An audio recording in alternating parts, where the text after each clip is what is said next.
আসসালামু আলাইকুম প্রিয় শিক্ষার্থীরা, তোমরা নিশ্চয়ই ভালো আছো। আজকে আমরা ইংরেজি গ্রামার এবং বাংলা ব্যাকরণ তৃতীয় থেকে পঞ্চম শ্রেণীর জন্য অত্যন্ত গুরুত্বপূর্ণ 6টি সংজ্ঞা আমরা আজকে শিখব।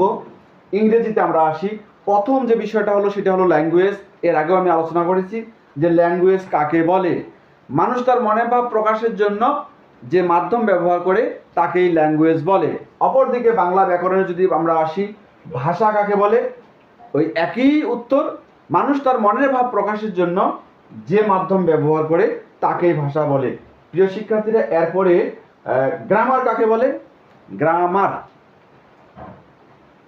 যে পুস্তক পাঠ করলে ভাষা শুদ্ধভাবে লিখতে, বলতে ও পড়তে পারা যায় তাকেই গ্রামার বলে। অপরদিকে বাংলা ব্যাকরণের ক্ষেত্রে আমরা বলবো যে ব্যাকরণ কাকে বলে? যে পুস্তক পাঠ করলে ভাষা শুদ্ধভাবে লিখতে, বলতে ও পড়তে পারা যায় তাকেই ব্যাকরণ বলে। এরপরে আমরা আসি ইংলিশ গ্রামার। ইংলিশ গ্রামার কাকে বলে? শুধু ওখানে ইংরেজি শব্দটা লাগিয়ে দিব এর আগের সংজ্ঞাটার সাথে। যে পুস্তক পাঠ করলে ইংরেজি ভাষা শুদ্ধভাবে লিখতে, বলতে ও পড়তে পারা যায় তাকে ইংলিশ গ্রামার বলে। এখন যদি তোমাকে বলা হয় যে বাংলা ব্যাকরণ কাকে বলে, সেই ক্ষেত্রে যে পুস্তক পাঠ করলে বাংলা ভাষা শুদ্ধভাবে লিখতে, বলতে ও পড়তে পারা যায় তাকে বাংলা ব্যাকরণ বলে। এরপরে আমরা আসলাম লেটার। লেটার কাকে বলে?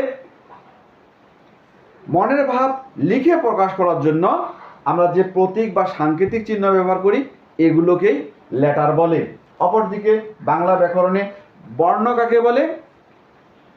মনের ভাব লিখে প্রকাশের জন্য আমরা যে সংকেত বা প্রতীক বা চিহ্ন ব্যবহার করি সেগুলোকে বর্ণ বলে। এখন অ্যালফাবেট কাকে বলে? মনের ভাব প্রকাশ করার জন্য আমরা লিখে যে প্রতীক বা চিহ্নগুলো ব্যবহার করে থাকি এগুলো সবগুলোকে একত্রে অ্যালফাবেট বলা হয়।